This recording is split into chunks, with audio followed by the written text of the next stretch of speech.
আল্লাহকে ভয় করা সম্পর্কে গুরুত্বপূর্ণ সংক্ষিপ্ত তথ্যবহুল বিবরণের চেষ্টা করব ইনশাল্লাহুল আজিজ। সম্মানিত মসজিদের মুসল্লি, উল্লেখিত বিষয়ের উপরে কথা বলার পূর্বে আজকের জুমার খুতবার সূচনায় আপনাদের সাথে জরুরি একটি কথা যে কোনো মুসল্লি আজানের পরে আপোষে কেউ কথা বলতে পাবে না, জরুরিভাবে নিষিদ্ধ ঘোষণা করেছেন মুহাম্মদ সাল্লাল্লাহু আলাইহি ওয়াসাল্লাম। কারো যদি কথা বলার প্রয়োজন হয় তাহলে ইমাম সাহেবের সাথে বলতে পারেন বা ইমাম সাহেবকে সরাসরি বলতে পারবেন যে আপনি মুসল্লিকে সামনের দিকে ডাকেন বা যেইটা প্রয়োজন।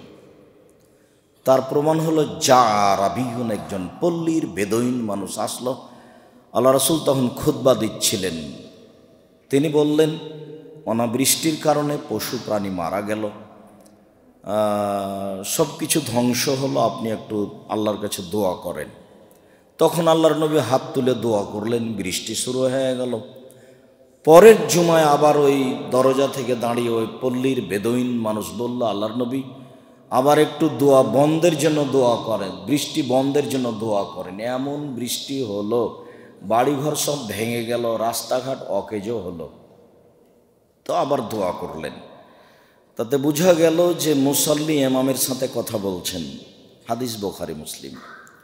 ইমাম মুসল্লির সাথে কথা বলতে পারেন। তার প্রমাণ রাজুলুন দাখালা ফিল মসজিদ ফাজালাসা, একটা লোক মসজিদে ঢুকে বসে গেল। তখন আল্লাহ নবী খুতবা দিচ্ছিলেন।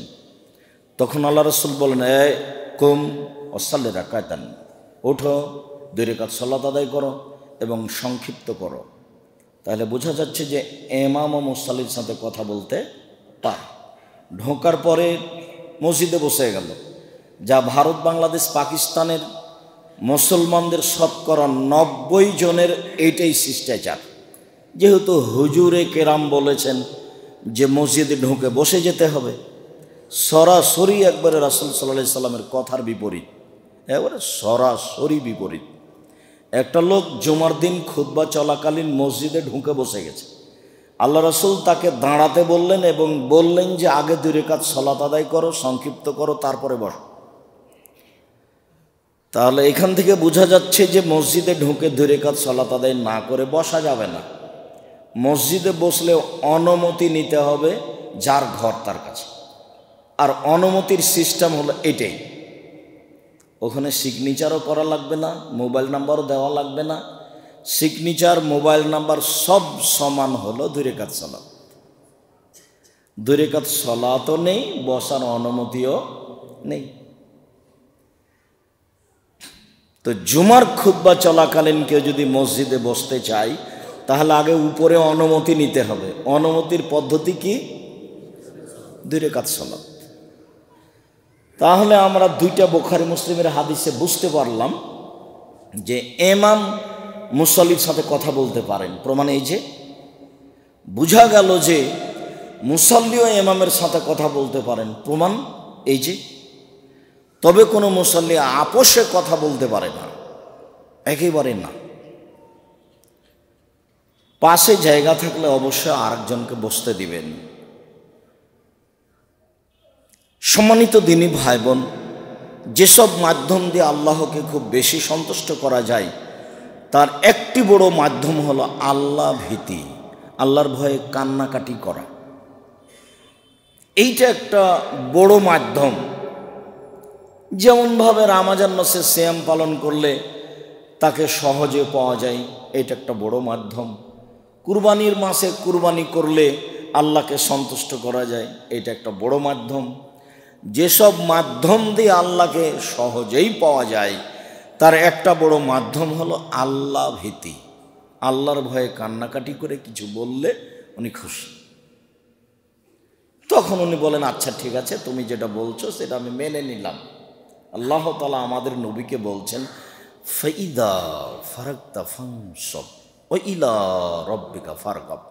মুহাম্মদ সাল্লাল্লাহু আলাইহি সাল্লাম, আপনি যখন দুনিয়াবি কাজ থেকে অবসর হবেন, আপনার যা সামাজিক কাজ আছে, মানুষের সাথে কথা বলা, লেনদেন, কাজকর্ম, এইখান থেকে যখন আপনি বিরত হবেন তখন আপনি কঠোর শ্রমে ইবাদতে আত্মনিয়োগ করুন।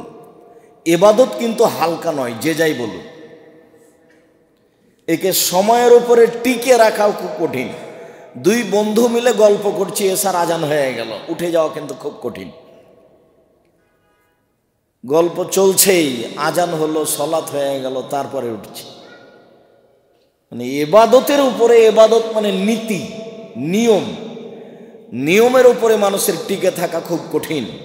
আপনাকে যদি আজকে বলা হয় প্রত্যেক দিন ঠিক 2টার সময়তে ভালো খাদ্য খাবেন, খাদ্য রেডি, কিন্তু আপনি 2টার সময় টিকিয়ে রাখতে পারবেন না।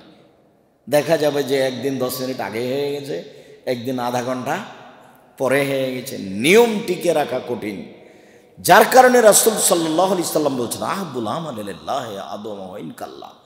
আল্লাহর নিকটে সবচেয়ে প্রিয় ইবাদত হচ্ছে ওটাই যেটা সর্বদা চলে, কম হলেও হোক কম, কিন্তু আপনি সর্বদা বহাল রাখেন। কতদিন আপনাকে আমি বললাম যে আপনি একটা সিদ্ধান্ত নেন না, সকালে বিকালে 3 বার করে সূরা ইখলাস পড়া, একবার কোরআন মাজিদ, একবার কোরআন মাজিদ, একবার কোরআন মাজিদ, 3 মিনিটে একবার কোরআন মাজিদ। সিদ্ধান্ত নেন আপনি, আপনার নেকি দিয়ে ব্যাগ ভর্তি করে নেন। তাতে লোকের কি, তাতে আল্লাহর কোনো ঠেকা নাই। আপনার মতো লোকের হাজারো ব্যাগ যদি আল্লাহ নেকি দিয়ে ভর্তি করে দেন, তা আল্লাহর কোনো নেকির অভাব হবে না। সারা পৃথিবীর মানুষজন, জিন, ইনসান সব যদি একসাথে জান্নাতের দরজায় ঢোকে, দরজা দিয়ে তো কোনো সমস্যা হবে না, তখনও প্রশস্ত মনে হবে। তাহলে তার রহমতের অভাব নেই, তা আপনি নেন না। এখন আপনাকে বলার পরেও আপনি তো একদিন পড়েছিলেন সূরা ইখলাস 3 বার, তারপরের দিন আর পড়েননি, থেকে গেছে। নিয়মিত করার একটা দাম আছে। তো আপনি যখন কঠোর শ্রমে আত্মনিয়োগ করুন, ইবাদত ঠিক মতো করুন। এরপরে যেটা আপনি আমাকে বলবেন সেটা আপনি কান্নাকাটি করে বলুন। কি বলতে চান আপনি? রিক্সা লাগবে, একটা রিক্সা লাগবে, একটা ব্যবসা লাগবে, কিছু জমি কিনতে চাচ্ছেন, কি চান সেটা আপনি আমাকে বলেন। সেটা আমাকে কান্নাকাটি করে বলতে হবে, এমনি হোমসি খেলে বলে হবে না। 2 রাকাত সালাত আদায় করে বিনয়ের সাথে চোখের পানি ঝরিয়ে সত্য সত্যি আমার কাছে চাইতে হবে, কেন আমি তো বুঝবো যে তুমি কেমন ভাবে চাচ্ছ। আল্লাহু আলিমু বিজাতিস সুদূর, অন্তর কিভাবে চাচ্ছে সেটা উনি জানেন। তাহলে আমার চাওয়া যেমন দেওয়া তেমন, আমার চাওয়া যেমন দেওয়া তেমন। রাসূল সাল্লাল্লাহু আলাইহি সাল্লাম বলছেন, আল্লাহ তাআলা বলেন, মানে হাদিসে কুদসি, মানে আল্লাহ তাআলা বলছেন, মা দাওয়াতানি ওয়া রাজাউতানি, তুমি যেভাবে ডাকো আমি সেভাবে থাকি, তুমি যেভাবে আশা পোষণ করো আমি সেভাবে পূর্ণ করে থাকি। তুমি যেভাবে ডাকো আমি সেভাবে থাকি, তুমি যেভাবে আশা পোষণ করো আমি পূর্ণ করে থাকি। আপনার আশাটা যেমন পূর্ণ করা তেমন, আপনার ডাকাটা যেমন শোনা তেমন। এখন ডাকাটা কেমন আমি বুঝতে না পারলেও তিনি তো বুঝেন। ডাকা যেমন শোনা তেমন, দাবি দেওয়া যেমন মেনে নেওয়া তেমন। একটি গুরুত্বপূর্ণ বিষয় আল্লাহকে সন্তুষ্ট করার, কোনো জিনিস নেওয়ার, সেটা হচ্ছে কান্নাকাটি করে বলা।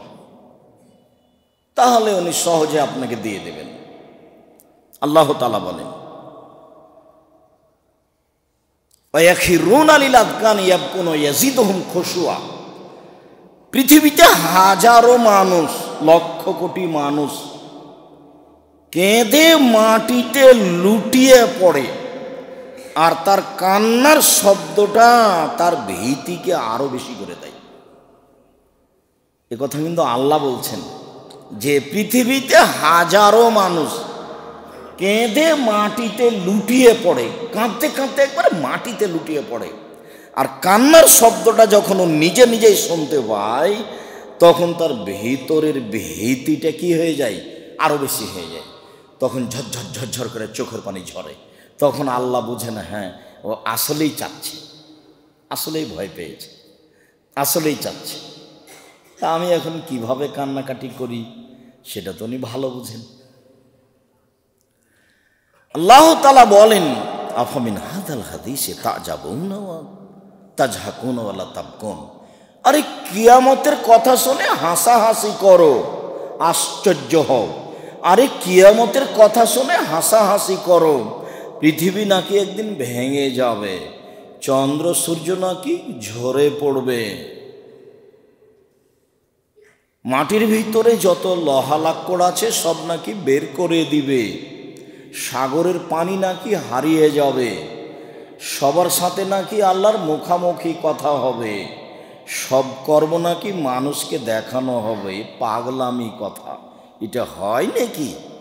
কোথায় হাড়হাড্ডি গলে গেছে তাকে আবার মানুষ বানানো, তাকে আবার হিসাব নিকাশের মুখামুখি করা, এগুলো কিছু না। কিয়ামতের কথা শুনে হাসাহাসি করো, কিয়ামতের কথা শুনে আশ্চর্য হও, ওলা তাবকুন, কই কান্নাকাটি তো করো না। কিয়ামতের কথা শুনে কান্নাকাটি করো, কিয়ামতের কথা শুনে অবাক হও, কিয়ামতের কথা শুনে ঝরঝর করে চোখের পানি ঝরুক, এটা হওয়া উচিত ছিল। মুহাম্মদ সাল্লাল্লাহু আলাইহি সাল্লাম বলছেন, সূরা কুব্বেরাত, সূরা ইনফিতার, সূরা ইনশিকাক, এই তিনটে সূরাতে কিয়ামতের অবস্থা যেভাবে বলা হয়েছে তাতে আমি দেখতে দেখতে আমার মাথার চুল পেকে গেল। ইন্না লিল্লাহি ওয়া ইন্না ইলাইহি রাজিউন, এরকম অবস্থা। ওটা ভাবতে ভাবতে আমার মাথার চুল কি হলো, পেকে গেল।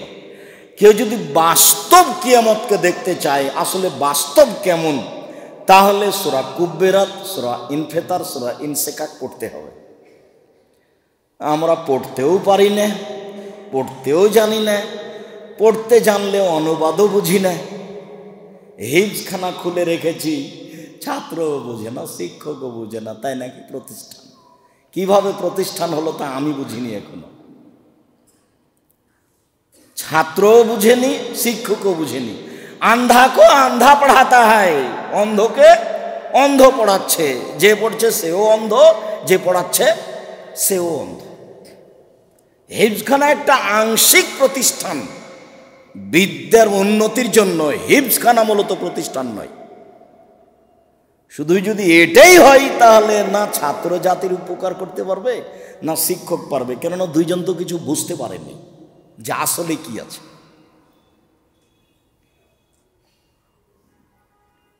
আল্লাহ তাআলা বলেন, ওয়ালিমান খাফা মাকামা রাব্বিহি জান্নাতান, পৃথিবীর মানুষ মনে রেখো, যারা আল্লাহকে ভয় করে তার সামনে দাঁড়াতে হবে বলে, বিচারের মাঠে মুখামুখি হতে হবে বলে যারা আল্লাহকে ভয় করে,